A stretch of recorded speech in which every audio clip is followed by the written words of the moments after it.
हातमा मोबाइल दिमागमा क्रान्ति हामी जेन्जी बदल्नेछौँ परिस्थिति। हातमा मोबाइल दिमागमा क्रान्ति हामी जेन्जी बदल्नेछौँ परिस्थिति। नयाँ सोच डिजिटल यो उडान एकतामै छ हाम्रो पहिचान। नयाँ सोच डिजिटल यो उडान एकतामै छ हाम्रो पहिचान। धन्यवाद राइजिङ युथ नेटवर्कका कार्यक्रम सञ्चालकज्यू, यस सभाका सभाध्यक्ष महोदय, प्रमुख अतिथि, विशिष्ट अतिथि तथा अन्य अतिथिगणहरू, एक हातमा कलम र अर्को हातमा कफी लिएर बस्नुभएका निष्पक्ष निर्णायक मण्डलज्यू, गलामा विजयको माला र निधारमा विजयको टीका लाउन आतुर मेरा प्रतिस्पर्धी साथीभाइहरू र यस कार्यक्रमको सभामा उपस्थित हुनुभएका सम्पूर्ण उपस्थित महानुभावहरूमा स्वीकार्नुहोस्।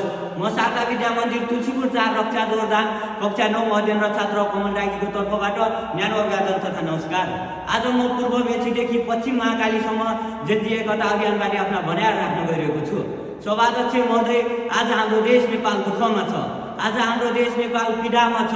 हाम्रो नेपालमा गुहार गुहार भन्दै हामीलाई गुहारिरहेकी छिन्। हामी सबैलाई थाहा भएको कुरा हो, भदौ 23 र 24 गतेको जेन्जी आन्दोलनमा 75 भन्दा बढी हाम्रा युवाहरू शहीद हुन पुगे। सयौं जना घाइते भए। कसैले आफ्नो खुट्टा गुमाउनु पर्यो, कसैले आफ्नो हात गुमाउनु पर्यो, कसैले आफ्नो आँखा गुमाउनु पर्यो जेन्जी आन्दोलनमा। स्पष्ट रूपमा हामी देशभरका नेपाली युवाहरू देशका हरेक जिल्लामा हामी एउटै स्वरमा, एउटै आवाजमा, एउटै भावना बोकेर अघि बढेका थियौँ। परिवर्तनका मागहरू राखेका थियौँ। तर विडम्बनावश आन्दोलनपछि हामी जेन्जी पनि यो समूह त्यो समूह भन्दै आफैमा विभाजन हुन थाल्यौँ। आफैमा विभाजन भइरहेको अवस्था छ यो। ती शहीदहरूले दिएको बलिदान र ती घाइतेको रगतले मागेको परिवर्तन कदापि पनि विभाजन होइन, एकता हो। त्यसैले हामी सबैजना एक हुनुपर्छ। यदि हामी विभाजन हुने हो भने ती शहीदहरूले दिएको बलिदान र ती घाइतेको रगत यत्तिकै खेर जानेछ। राष्ट्रले भोग्नु परेको, हाम्रो देशले भोग्नु परेको पीडाको मूल्य केही पनि रहने छैन।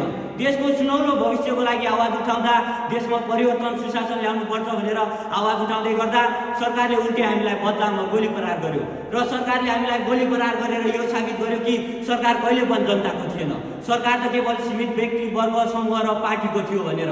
अब हामी यो समयमा सम्पूर्ण युवाहरू एकजुट भएर, एक ढिक्का भएर, केवल हामी जेन्जी मात्र होइन, जेन एक्स जेन वाई सम्पूर्ण नेपालीहरू एकजुट भएर एक ढिक्का भएर उभिनुपर्ने दिन आएको छ।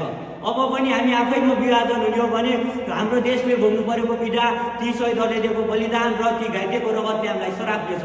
यो कुरा हामी सबैले याद गरौँ। 75 भन्दा बढी युवाहरू शहीद भएपछि अब त देशमा केही परिवर्तन आउला भन्ने ठुलो आशा थियो। तर विडम्बनावश आन्दोलनपछि हाम्रो देश नेपाल फेरि पनि उही पहिलेकै स्थितिमा गइरहेको छ। त्यसैले अब हामी सम्पूर्ण नेपालीहरू एकजुट भएर अगाडि बढ्नुपर्ने दिन आएको छ। अब हामीले यस सरकार महलभित्र र जनता खानी पठाउने ती दिनको अन्त्य गर्नैपर्छ। के हाम्रो देश नेपाल बेरोजगार उत्पादन गर्ने उद्योग हो? पक्कै पनि होइन। हरेक नेपालीले आफ्नै देशमा रोजगारी पाउनुपर्छ। हिजोको दिनमा मेरो बुबा बाध्यतावश विदेश पलायन हुनुभएको थियो र आज मेरो दाइ देशमा बेरोजगारीको कारणले गर्दा विदेश पलायन हुनु परेको छ र भोलिको दिनमा म विदेश पलायन हुन चाहन्न हो। त्यसैले अब हिजोका दिनहरूमा हामीले हाम्रा भ्रष्टाचार कुकर्मबाट सिक्नुपर्छ कि हामीले फेरि पनि ती गल्तीहरू दोहोऱ्याउनु हुँदैन। यदि हामीले फेरि पनि ती गल्तीहरू दोहोऱ्याउने हो भने हाम्रो देश नेपाल एउटा त्यो रहनेछ। देशमा कहिले पनि परिवर्तन आउने छैन। देशमा कहिले पनि रोजगारी सृजना हुन सक्ने छैनन्। यो कुरा हामी सबैले बुझिराखौँ। त्यसैले अब हामी सम्पूर्ण नेपालीहरू एकजुट भएर, एक ढिक्का भएर अगाडि बढ्नुपर्छ। हामी नेपाली हौ। ती शहीदहरूले दिएको बलिदान र ती घाइतेको रगत यत्तिकै खेर जान दिने छैनौँ। जय युवा, जय देश, जय नेपाल।